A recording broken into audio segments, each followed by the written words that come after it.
Firman yang meneguhkan tentang penyediaan Tuhan. Saudara, Allah kita adalah Allah yang kaya. Allah kita adalah Allah yang mempunyai segala sesuatu. Tidak ada yang mustahil bagi Dia untuk menyediakan apa yang menjadi keperluan umat-umatnya.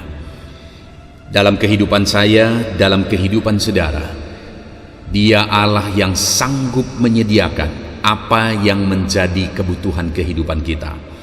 Percaya Dia Allah yang akan menyediakan segala kebutuhan saudara. Yang menjadi bagian kita adalah kita harus memahami firman Tuhan, kita mengimani tentang penyediaan Tuhan di dalam kehidupan kita. Dalam video ini kita akan membahas dan merenungkan 6 ayat firman Tuhan tentang penyediaan Tuhan yang akan meneguhkan iman kita. Yang pertama, 2 Korintus pasal 9 ayat yang ke-10, demikian firman Tuhan. Ia yang menyediakan benih bagi penabur dan roti untuk dimakan. Ia juga yang akan menyediakan benih bagi kamu dan melipat gandakannya dan menumbuhkan buah-buah kebenaranmu.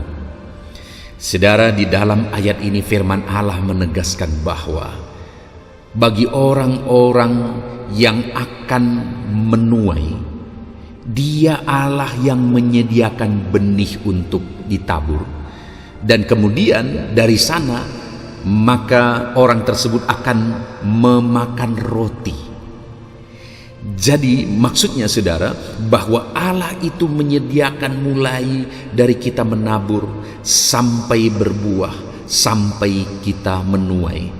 Maka Tuhan ikut campur tangan dalam semua proses itu. Allah menyediakan segala sesuatu yang kita butuhkan dalam semua proses kehidupan kita. Ya, seringkali mungkin tidak sesuai dengan pikiran kita, saudara, tidak sesuai dengan keinginan kita. Karena seringkali kita ingin begini, kita berpikir harus begini, seharusnya begitu, tetapi mungkin seringkali tidak sesuai dengan apa yang kita pikirkan, tidak sesuai dengan apa yang kita inginkan. Tetapi yang pasti adalah bahwa Tuhan itu Allah yang menyediakan. Dia menyediakan benih untuk ditabur, dan Dia Allah yang bekerja dalam proses benih itu tumbuh, bahkan sampai benih itu berbuah, bertumbuh berbuah dan menghasilkan buah untuk bisa dinikmati. Ia menyediakan benih untuk ditabur dan roti untuk dimakan. Dia sediakan benih itu bertumbuh, berbuah, dan kemudian dari sana maka yang menabur tadi akan bisa menikmati hasilnya. Bahkan dikatakan juga saudara bahwa Dia menyediakan benih bagi kamu dan melipat gandakannya, dan dari sana kamu akan mengalami dan menghasilkan buah-buah kebenaran. Akan tumbuh dari benih itu buah-buah kebenaran dalam hidupmu, dalam hati kita, dalam hidup kita. Tuhan yang akan mengerjakan kebaikan-kebaikan, benih-benih kebaikan. Dia yang akan memunculkan benih-benih kebaikan dalam hidup kita, dan benih-benih kebaikan itu akan dilipat gandakan, benih-benih kebenaran itu akan dilipat gandakan. Bahkan kita akan menikmati buah-buah dari kebaikan dan kebenaran yang bertumbuh dalam kehidupan kita. Artinya saudara, kalau kita rindu mengalami dan menikmati buah hasil dari jerih lelah kita, baik itu dalam perkara materi, apa yang kita tabur, Tuhan menyediakan, dan sampai pada akhirnya kita bisa menuai apa yang kita perjuangkan. Bahkan dari hidup kita, karakter kita, sifat kita, ketika kita mulai bertumbuh dalam kebaikan, Tuhan sendiri yang sebenarnya menanam kebaikan dalam hidup kita. Dan ketika kita bertumbuh dan bertumbuh dalam kebaikan, maka pada akhirnya kita akan menikmati buah-buah kebenaran itu sendiri dalam kehidupan kita. Tuhan sediakan benih-benih, dan Dia proses benih itu sehingga bertumbuh, dan kita akan menikmati benih-benih yang disediakan Tuhan untuk ditabur dalam kehidupan kita. Yakobus pasal 5 ayat 11, demikian firman Tuhan. Sesungguhnya kami menyebut mereka berbahagia, yaitu mereka yang telah bertekun. Kamu telah mendengar tentang ketekunan Ayub, dan kamu telah tahu apa yang pada akhirnya disediakan Tuhan baginya. Dan Tuhan Maha Penyayang dan penuh belas kasihan. Saudara, hal yang ditegaskan juga di sini oleh firman Tuhan adalah tentang ketekunan, di mana diberi contoh dalam kehidupan Ayub, bagaimana Ayub mengalami penyediaan Tuhan. Dan penyediaan Tuhan itu dialami oleh Daud karena dia tekun. Jadi di ayat kedua ini, supaya kita mengalami penyediaan dari Tuhan, kita dicukupkan, bahkan berkelimpahan. Tuhan sediakan berkecukupan, Tuhan sediakan sampai berkelimpahan.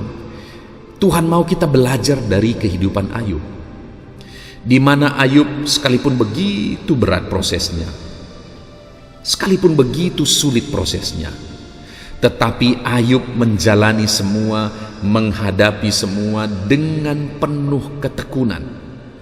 Dan oleh karena ketekunan Ayub, maka Tuhan menyediakan baginya. Tuhan melipat gandakan baginya. Saudara, dalam kehidupan kita, dari Yakobus ini kita belajar bahwa kalau kita rindu mengalami Tuhan menyediakan, Tuhan melipat gandakan, maka hal yang Tuhan mau adalah kita tetap tekun dalam semua proses yang kita alami. Belajarlah dari ketekunan Ayub. Bukankah begitu besar masalah yang dihadapi oleh Ayub secara bertubi-tubi, sampai istri Ayub saja sudah menyerah. Dan bagi Ayub sendiri, bukankah itu begitu berat? Semua hartanya lenyap, semua anaknya bahkan lenyap, dan kemudian dia ditimpa oleh penyakit. Di sanalah istri Ayub sudah mulai tidak tahan, dan dia akhirnya meninggalkan Ayub. Bayangkan Ayub sendiri, saudara, istrinya meninggalkan dia lagi yang seharusnya menemani dia dalam penderitaan itu. Tapi ketika istrinya meninggalkan dia, sudah semuanya habis. Dia ditimpa oleh penyakit lagi, istrinya pun meninggalkan dia lagi. Tapi dalam semuanya itu, Ayub tetap bertekun. Dan ketekunannya itu diperhitungkan oleh Tuhan, sehingga Tuhan melipat gandakan, Tuhan menyediakan, bahkan melimpahkannya bagi Ayub. Mari saudara, sekalipun berat beban hidupmu, sekalipun sulit perjalanan hidupmu, tetap tekun. Tekunlah menjalani semuanya dalam kebenaran Tuhan. Jangan pernah menjauh dari Tuhan, jangan pernah meninggalkan Tuhan. Tetap tekunlah dalam imanmu seperti Ayub ini, dan pada akhirnya dia mengalami penyediaan dari Tuhan. Ayat yang ketiga, saudara, adalah dari Kejadian pasal 22 ayat yang ke-14. Demikian firman Tuhan. Dan Abraham menamai tempat itu Tuhan menyediakan. Sebab itu sampai sekarang dikatakan orang, di atas gunung Tuhan akan disediakan. Saudara, ini kisah tentang Abraham mempersembahkan Ishak, di mana pada waktu itu Tuhan mau supaya Abraham mempersembahkan Ishak. Dan Tuhan lakukan itu, tuntut itu dari Abraham sebenarnya untuk menguji iman Abraham. Tetapi ketika iman Abraham benar-benar teruji, Tuhan bilang bahwa Abraham, jangan bunuh anak itu, karena aku sudah melihat imanmu. Lalu kemudian Abraham mengalami sesuatu yang sangat luar biasa, di mana Tuhan lakukan mujizat penyediaan. Di sanalah muncul pertama sekali nama Jehovah Jireh, Allah menyediakan. Kenapa itu terjadi, saudara? Karena iman Abraham teruji, sehingga Ishak tidak perlu dipersembahkan, tetapi Tuhan sediakan persembahan yang akan menjadi pengganti Ishak. Ada domba yang tersangkut di sana, dan akhirnya itulah yang menjadi pengganti Ishak, sehingga Ishak tidak perlu dipersembahkan, karena memang iman Abraham sudah teruji. Artinya, saudara, untuk mengalami penyediaan Tuhan, maka satu hal yang kita bisa belajar dari Abraham adalah kita harus membuktikan bahwa iman kita bisa diuji. Proses yang kita hadapi, kita harus hadapi dengan benar, dan kita harus menang atas semua proses itu. Atas proses yang sedang saudara hadapi dalam kehidupan saudara saat ini, hadapilah semuanya sesuai dengan kehendak Tuhan, dan pastikan saudara menang dalam proses itu, dan pastikan iman saudara tetap kuat dalam semuanya itu. Imanmu teruji, maka Tuhan akan menyediakan bagimu. Ayat selanjutnya saudara adalah dari Yesaya pasal 26 ayat 12. Demikian firman Tuhan. Ya Tuhan, Engkau akan menyediakan damai sejahtera bagi kami, sebab segala sesuatu yang kami kerjakan, Engkaulah yang melakukannya bagi kami. Saudara, di dalam Yesaya pasal 26 ayat 12 ini, hal yang ditegaskan adalah tentang penyediaan Tuhan akan damai sejahtera.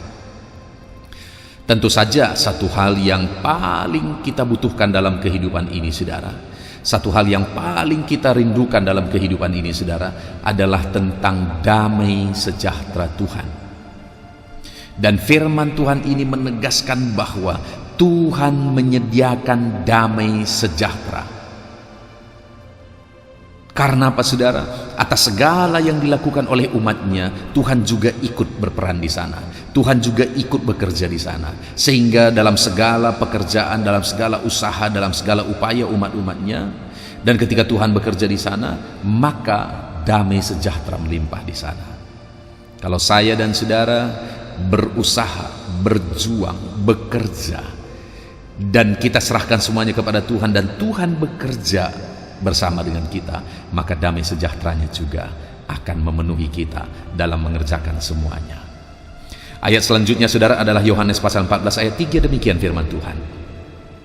Dan apabila aku telah pergi ke situ dan telah menyediakan tempat bagimu, aku akan datang kembali dan membawa kamu ke tempatku, supaya di tempat di mana aku berada, kamu pun berada.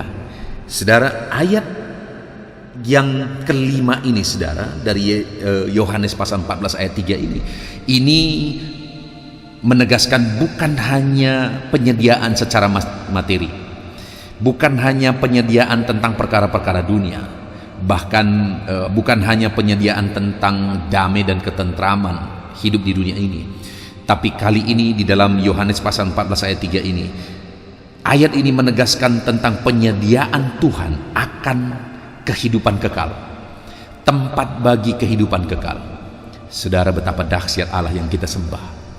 Dia bukan hanya Allah yang menyediakan kecukupan materi, Dia bukan hanya Allah yang menyediakan damai dan ketentraman bagi kita, tetapi Dia Allah yang menyediakan tempat bagi kita, yaitu sorga yang mulia. Dia sediakan sorga bagi kita, Dia sediakan tempat kekekalan bagi kita. Saat ini saudara, mari kita jalani semuanya bersama dengan Tuhan.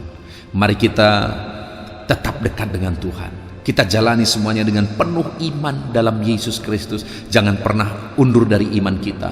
Jangan pernah lemah iman kita. Kenapa saudara? Karena Allah yang kita sembah adalah Allah yang menyediakan. Bukan hanya untuk dunia ini, tetapi Dia Allah yang menyediakan bahkan sampai kepada kekekalan. Ayat terakhir saudara tentang penyediaan Tuhan adalah dari 2 Korintus pasal 5 ayat 1. Demikian firman Tuhan. Karena kami tahu bahwa jika kemah tempat kediaman kita di bumi ini dibongkar, Allah telah menyediakan suatu tempat kediaman di sorga bagi kita, satu tempat kediaman yang kekal, yang tidak dibuat oleh tangan manusia. Saudara, ayat ini juga kembali menegaskan tentang penyediaan Tuhan akan tempat bagi kita di sorga yang mulia. Ayat ini menegaskan bahwa jika tempat kediaman kita di bumi ini dibongkar, yaitu tubuh jasmani kita, saat kita mati, saat kita meninggalkan semuanya, maka Tuhan telah menyediakan satu tempat kediaman di sorga, satu tempat kediaman yang kekal, yang bukan dibuat oleh tangan manusia, tetapi tempat yang disediakan oleh Allah sendiri. Saudara, Dia Allah yang kita sembah, Allah yang bahkan menyediakan tempat bagi kita di sorga yang mulia. Biarlah dalam kehidupan kita terus hadapi semuanya bersama dengan Tuhan. Kita terus jalani semuanya bersama dengan Tuhan. Dan kita nikmati penyediaan Tuhan dalam kehidupan kita, baik dalam kehidupan kita di dunia ini maupun kehidupan kita di kekekalan Tuhan sediakan. Kenapa? Karena di sepanjang kehidupan kita di dunia ini, kita jalani semuanya dengan penuh ketekunan, dan kita jalani semuanya dalam iman, dan kita tidak akan mundur. Kita bersyukur buat firman Tuhan ini, saudara. Biarlah 6 ayat firman Tuhan yang telah kita renungkan tentang penyediaan Tuhan meneguhkan iman kita semua. Tuhan memberkati.